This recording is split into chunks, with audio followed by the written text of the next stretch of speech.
They acquire their money through lies and deception. And in this video, we're going to dive in to how central banking families like the Rothschilds, probably the most well-known of these families, acquired their fortune, and also how they use it to influence politicians, public health officials, media companies, and celebrities to acquire more wealth and lie and deceive anymore, or even more. This is super important information to know as a human being living in the world in 2025 and beyond. I hope you'll stick around and listen to this. I read this article a few years back, and it's been on my list for a while.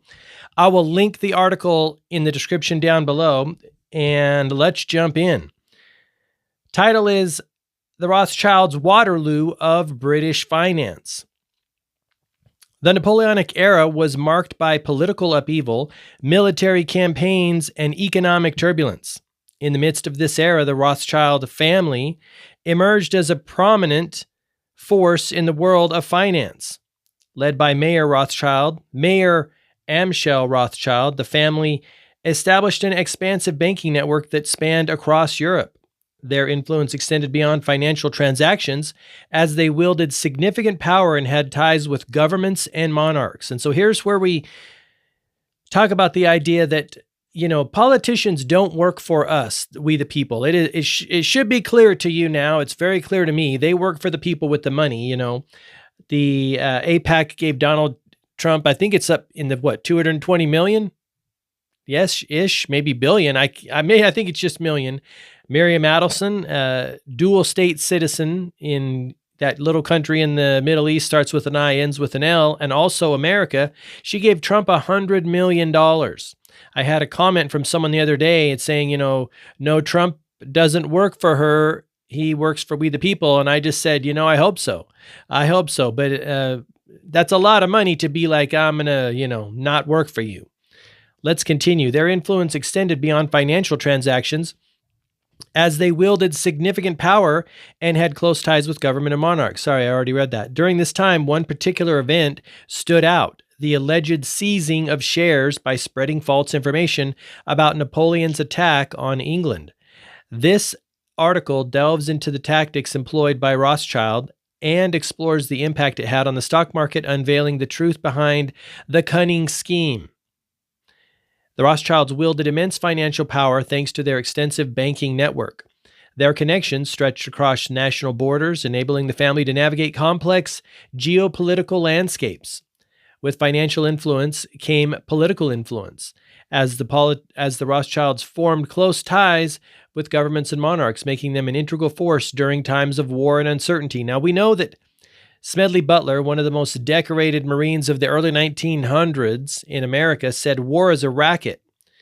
And there's another fantastic documentary on YouTube. It's an hour long. It's one of the top 3 documentaries that I recommend everyone watch so they can know what's going on in the world to keep themselves and their family safe. It's called All Wars Are Bankers' Wars. And as we'll find out probably in this article and in other articles like this, these bankers fund both sides of the wars. See, they sell goods and services to both sides, and they make a lot of money there. And then also whatever side wins, they find ways to capitalize on that as well. Their cunning comes to mind, deceptive comes to mind, opportunistic comes to mind, and it would all be fine if this were up and up, business on the up and up. You know what I'm saying? Like good business serving humanity, but it's not. Mothers and fathers send their kids over there to be unalived in these wars. It's sick. It's gross. And I'm hoping everyone wakes up to this and stops listening to these politicians that are being manipulated by these people. They're not good people. The Rothschild banking network expanded rapidly, encompassing major financial centers across Europe. This network allowed the family to facilitate transactions, provide loans, and other financial advice to governments and prominent individuals. Their reputation for reliability and expertise in international finance solidified their position as a trusted source of capital for national economies, right? Ken O'Keefe says that finance is the head of the snake in this world, and I agree with him 150%. You will never, ever free humanity unless you get the parasitic money changers, i.e. bankers, off the backs. That's where the wealth goes. And meanwhile, the rest of humanity out here, struggling to various degrees to provide goods and services for them and their families. It's not a good scene. The Rothschilds cultivated strong relationships with governments and monarchs, making them an indispensable part of political and economic affairs. These connections granted the family valuable insights into geopolitical developments and access to privileged information. Their ability to navigate this intricate web of power and diplomacy positioned the Rothschild sat in the forefront of financial influence. See, if you're a good person, your fruits are going to be good. If you're a bad person, a bent person, your fruits are going to be super bad. Money just makes a person more of what they are. And hopefully you get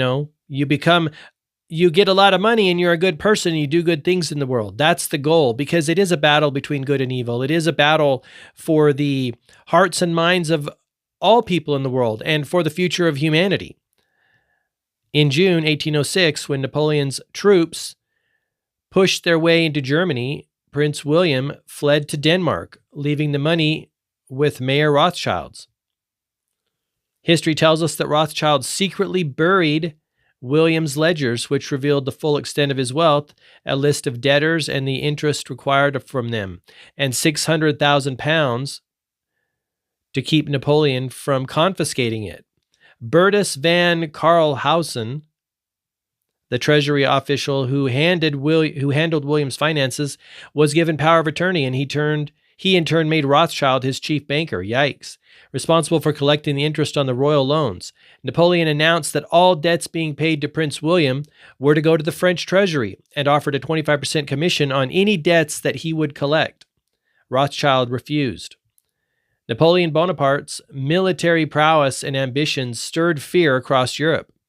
After establishing his dominance over continental Europe, he set his sight on England, aiming to disrupt the economy and weaken its global influence. Napoleon's strategies were built on a combination of military might, alliances, and economic disruption. England, as an island nation reliant on maritime trade, was particularly vulnerable to Napoleon's plans. Its economy thrived through extensive overseas commerce, making it a prime target for disruption.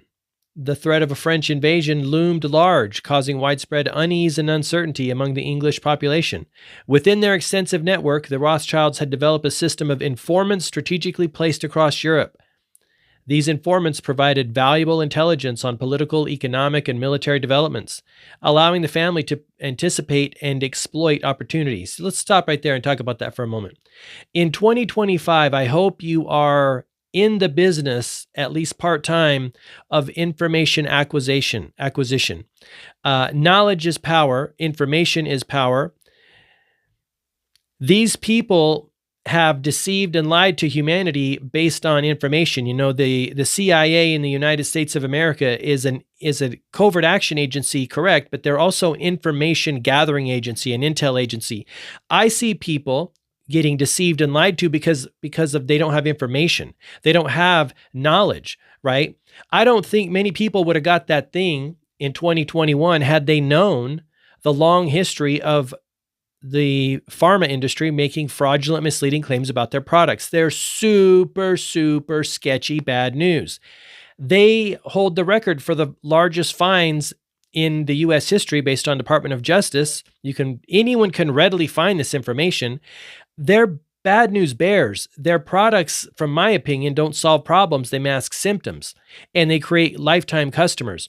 I also believe that they would like nothing more than every human being on earth to outsource 100% of their immune system to them. That's just how I see it. They have a culture of fraud and deceit. If people knew that and they weren't in fear mode, they wouldn't have done what they did en masse. That's an example of knowledge. It also comes down to tuning into your discernment inside. Like discernment is the game now moving forward as this full court press happens to humanity. And I don't know how it's going to play out, but I do know this: the people with information and knowledge will be better positioned for whatever happens. And this is the kind of stuff I'm talking about. All we got to do is look at these bad people in the world that have been doing bad things to humanity for a long time and look at their tactics and go, you know what? I'm going to acquire some of that information myself. That's why I put together the Great Awakening Guide at greatawakeningguide.com. You can pick that up for free, and it's loaded with live links to all these documentaries. Again, I know people don't have a lot of time, so I put 3 of them in the quick start guide there. That's All Wars Are Bankers' Wars, The Mystery of Israel, and the third one is the documentary. It's only 3 hours. That's the longest one there, and it's called Everything is a Rich Man's Trick. And this article is a prime example of why I say that everything is a rich man's trick. Now, like I said, there are good rich men and there are bad rich men, right? In this world, the battle between good and evil has always been raging. And some people, you choose the side that you want to go on. I've already chosen my side, and that decision is up to you to choose your side. However you want to engage in the battle, whatever position you want to be in it. Maybe you just want to be a consumer of information. That's totally fine. It's your choice. It's your life. I've chosen to be a purveyor or a disseminator of information because that's my calling, right? And that's my cause in the battle that is raging. But please acquire the information. All Wars Are Bankers' Wars is an hour long. Everything is Rich Man's Trick is, 3 hours long. And then the Mystery of Israel is like an hour, hour, 20 minutes. Vitally important information to know what's going on in the world, because these people pull the strings. And the last thing you want to do is get caught up in some bullshit that could have been avoided by having information. Everything in life is about information and knowledge. Let's continue. All right. In a stroke of financial ingenuity, the Rothschilds exploited the fear surrounding Napoleon's planned attack on England by disseminating false information about the imminent invasion. They created panic in the stock markets. In this case, in the chaos, the Rothschilds capitalized on plummeting share prices, acquiring significant holdings at bargain prices, and expanding their wealth. See, I like to think of it this way. Even though I would never do something like this, you have to have the mindset of all's fair in love and war, right? It's just business to them. Granted, it's sick, twisted business, but it's just business to them. Like because of their, disposition, they don't see a problem. They're just acquiring wealth. It's up to us, kind of the buyer beware type of situation. If you get played, fool me once, shame on you. Fool me twice, shame on me, right? I like to also say, fool me once, shame on you. Fool me 5,782 times, shame on me. Because how many times does humanity need to get played? How many times do we need to experience financial crashes? Great Depression comes to mind. 2008 comes to mind. You look into both of those events and you see some shady business going down, just like this here. Even going back to the Civil War. I'm finding these people's hands had some stuff to do with the Civil War, although I haven't dived in that much. But I'm telling you, they're not good people. And the fruits of their labor, cause pain and suffering to people who don't have knowledge. Excuse me.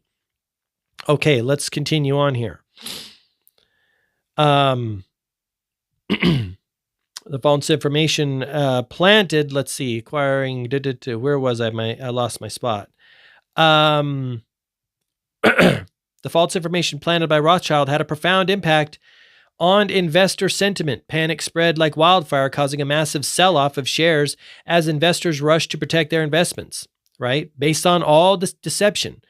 This onslaught of selling led to a dramatic decline in share prices across the board, wiping out significant wealth and shaking investor confidence to the core.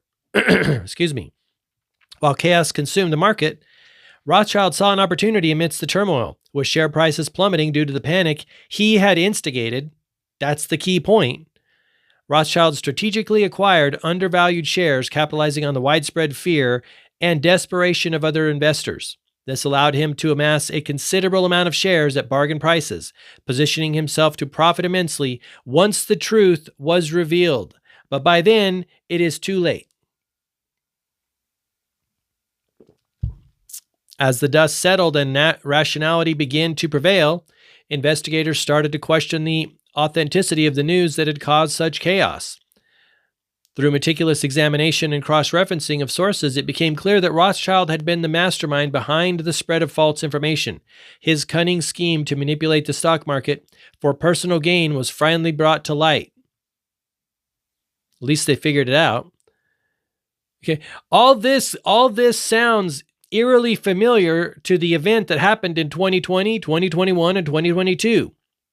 In hindsight, as the dust settled and people start thinking rationally and clearly again, many people, myself included, are like, oh, I see what you did there. The revelation of Rothschild's deceit provoked a mix of astonishment, anger, and begrudging admiration for his audacity. I wouldn't call it admiration. Again, it's deceitful and lying. But again, all is fair in love and war. If you adopt that and protect yourself with knowledge and information, you can avoid this type of situation to the degree possible, right? The public was outraged by his manipulation as it exposed the vulnerabilities inherent in financial markets. While Rothschild's reputation suffered a blow in some circles, there were those who saw his actions as a testament to his shrewdness and ability to exploit the system. You know, I guess it could be argued. That could very well be argued. I just don't like it. I think of these people as con artists, as grifters, as pickpockets. Granted, they're doing it at the next level, but it's not cool, in my opinion. This gave the Rothschild family complete control of the British economy and forced England to set up. Hold on, one moment here. Let me pause this. Okay, sorry about that. I had a call to take care of. Let's see. We were at the fact that it gave the Rothschilds complete control of the British economy and forced England to set up a new Bank of England, which Nathan Rothschild controlled. See? Sketchy AF. And who do you think these politicians are going to listen to after that? You know, the control is there. I mean, they have the control. This is why I don't listen to politicians and I don't take their counsel and I don't pay attention to them or public health officials or the media or celebrities. They're all under the finance control, right, of these financiers because they can yank their money at any time. And these people are, they're sketchy. Let's be real. However, that wasn't the only angle he used to profit from the Battle of Waterloo. Mayor Rothschild sent some of Prince William's money to his son Nathan in London, and according to the JEWISH encyclopedia, here's a quote from the encyclopedia, Nathan invested it in 800,000 pounds of gold from the East India Company, knowing it would be needed for Wellington's Peninsula campaign. He made no less than 4 profits, 1 on the sale of Wellington's paper, which he bought at 50 cents on the dollar, 2 on the sale of gold to Wellington, 3 on its repurchase, and 4 on forwarding it to Portugal. This was the beginning of the great fortune. Son of a gun. Crafty little people these Rothschilds are. After Napoleon's defeat, Prince William returned to resume his rule. Burtis, the guy who was his, the power of attorney dude, I forget what his title was made a baron, and the Rothschilds were the richest bankers in Europe. Just like that. Mayer Rothschild had established banks in England, France, and Germany. His sons, who were made barons of the Austrian Empire, were set up to continue and expand his banking empire for centuries to come. And then it lists the different family members, where they're, you can check that out again in a link in the description. Let's keep going here. We're almost done. Yeah, we're almost done. So it lists where they went and how they, set up their banking fortunes. But again, then these politicians, they have to saddle up because they control the money. If you control the money, you control everything in this world. This was the beginning of the House of Rothschilds, which controlled fortune estimated to be well over, holy crap, looks like 300 million. Soon the Rothschilds spanned Europe with railroads, invested in coal and ironworks, financed England's purchase of the Suez Canal, paid for oil exploration in Russia and the Saharan Desert, financed the Tsar of Russia, supported Cecil Rhodes' diamond operation, aided France in creating an empire in Africa, financed the Habsburg monarchs and saved the Vatican from bankruptcy. So, you know, if they're not good people, every business deal they enter into is not going to be good for humanity as a whole. Like, that's just the way that it is. Good people do good things. Bad people do bad things. You will know them by their fruits. In the U.S., through their American and European agents, they helped finance Rockefeller's Standard Oil, Carnegie Steel, and Harriman Railroad. Werner Sombart, in his book, The JEWS and Modern Capitalism, said that from 1820 on, it was the age of Rothschild, and concluded that there was only one power in Europe, and that is Rothschild. In 1913, the family fortune was estimated to be over $2 billion. So that's in 1913. That's some serious cash. After Mayor Rothschild died in 1812, his will spelled out specific guidelines that were to be maintained by his descendants. Let's see. Number one, all important posts were to be held by only family members, and only male members were to be involved in the business end. The oldest son of the oldest son was to be the head of the family unless otherwise agreed upon by the rest of the family, as was the case in 1812 when Nathan was appointed as the patriarch. The family was to intermarry with their own first and second cousins. Wild. So their fortune could be kept in the family. See, you draw your own conclusions about what these families about, and then realize they control your politicians. And to maintain the appearance of a united financial empire. For example, his son Jacob Meyer, married the daughter of another son. Yikes. Wild. Solomon Meyer. This rule became less important in later generations as they refocused family goals and married into other fortunes. Maybe they should have done that from the get-go. I mean, seems a little, you don't want to screw up your family tree, do you? Rothschild ordered that there was never to be any public inventory made by the courts or otherwise of my estate. Also, I forbid any legal action or any publication of the value of the inheritance. Of course, you got to hide it. These people are behind everything, right? You got to look who's behind the curtain. And maybe there's even someone behind them. You never know. But in this world, nothing is what it appears, and certainly politicians aren't they're not running the show. Let's just put it that way. American and British intelligence have documented evidence that the House of Rothschild and other international bankers have financed both sides of every war since the American Revolution. Financier Haym Salomon, who supported the Patriots during the American Revolution, then later made loans to James Madison, Thomas Jefferson, and James Monroe, was a Rothschild agent. As explained earlier, during the Napoleonic Wars, one branch of the family funded Napoleon, while another financed Great Britain, Germany, and other nations. Their boldest maneuver came prior to the Civil War.